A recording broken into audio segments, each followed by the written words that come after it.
สบายดีเนาะซื้อสมิรมซามุนตีซื้อเล่นซื้อแม็กปัจจุบันเฮ็ดเวียกอยู่แผนกการตลาดหรือมาร์เก็ตติ้งนั่นแหละเป็นตำแหน่งซีเนียร์ครีเอทีฟเฮ็ดเวียกอยู่ AF ได้3 ปีซึ่งครบรอบ3 ปีได้บางวานนี่แหละสิ่งที่ในเฮาเลือกเฮ็ดเวียกกับบริษัท AF Group เนาะแม่นประมาณว่าตอนนั้นก็เป็นฟรีแลนซ์อยู่ก็เลยอยากหาเวียกประจำเฮ็ดลองเบิ่งเพราะว่ามันก็เป็นสิ่งที่เราบ่เคยเฮ็ดก็เลยว่าเห็นบริษัท AF Group นี่แหละตามทาง Facebook เว็บไซต์ต่างๆเนาะ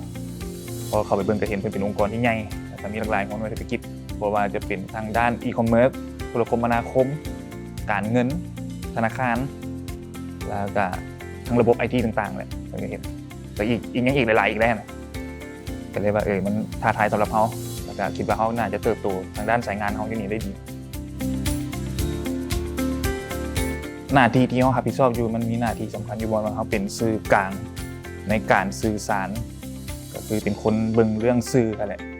ที่ AF Group เฮาได้เฮ็ดเพื่อที่จะสื่อสารไปทางนอกก็บ่แม่น AF Group เฮาดอกเพราะว่ายังมีหัวหน้าธุรกิจเฮาอยู่เฮาก็ได้ซัพพอร์ตจุดนี้ช่วยมันท้าทายอยู่บ่ว่าทุกมื้อนี้เนาะสื่อมันไวขึ้นเพราะว่าสื่อทุกมื้อนี้มันสามารถเข้าถึงคนได้ง่ายขึ้นแค่เฮาไถฟีดโทรศัพท์อย่างแบบเฮาก็เห็นแล้วนะว่าโลกปัจจุบันมันเป็นจังได๋ซึ่งมันอัปเดตเป็นรายอาทิตย์นั่นแหละบ่ได้อัปเดตเป็นรายเดือนรายหยังมื้อนี้ไวขึ้นบ่คือแต่กี้ที่ว่ามีแต่โทรภาพวิทยุหนังสือพิมพ์ซึ่งมันเฮ็ดให้เฮาต้องได้ท้าทายแล้วก็ปรับตัวอยู่ตลอดนี่แหละเป็นอย่างการตลาดเฮาคือสำคัญเพราะว่าเฮามีหน้าที่ในการคัดกรองสื่อต่างๆจะออกไปสู่ทางด้านคนภายนอกสิ่งที่เฮ็ดให้เฮามักและมีความสุขในหน้าเวียกที่เฮาเฮ็ดอยู่ปัจจุบันก็แม่นเฮาสามารถใช้ความคิดสร้างสรรค์เฮาได้อย่างเต็มที่ในการที่จะดีไซน์ผลงานต่างๆที่จะสื่อออกไป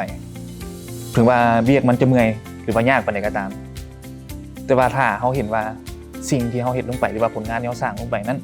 สามารถสื่อไปถึงให้คนภายนอกรับรู้และเข้าใจและม่วนกับมันได้หรือว่ารู้สึกดีกับมันได้หรือว่าสื่อความเป็นตัวเองลงไปได้อย่างเต็มที่ก็มันก็เห็นให้เฮามีความสุขแล้วในจุดนี้ซึ่งทางทีมเนาะทางหัวหน้าและเพื่อนร่วมงานต่างๆเพิ่นก็มีเปิดกว้างทางด้านความคิดสร้างสรรค์หลายซึ่งตัวนี้แหละมันเฮ็ดให้คนที่เฮ็ดเวียกครีเอทีฟนั้นมีความสุขที่สุดแหละสิ่งที่บ่สามารถเรียนรู้ได้จากบอนอื่นนอกจาก AF Group เนาะก็คือบริษัท AF Group เฮานี่มันมีความ diversity สูงหรือว่าความหลากหลายแหละเพราะว่าทางบริษัทเฮายังมีหลากหลายเจเนอเรชันเนาะบ่ว่าจะเป็นรุ่นจูเนียร์ไปถึงรุ่นอาวุโสหรือว่าจะเป็น BU หัวหน้าธุรกิจต่างๆมันก็มีความหลากหลายเช่นกันซึ่งมันดีว่ายิ่งว่า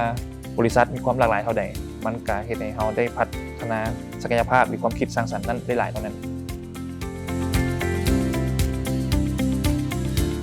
ก็อยากแนะนำเนาะน้องๆหรือว่าหมู่เพื่อนต่างๆที่ว่าสนใจในหน้าเวียกของเฮานั้น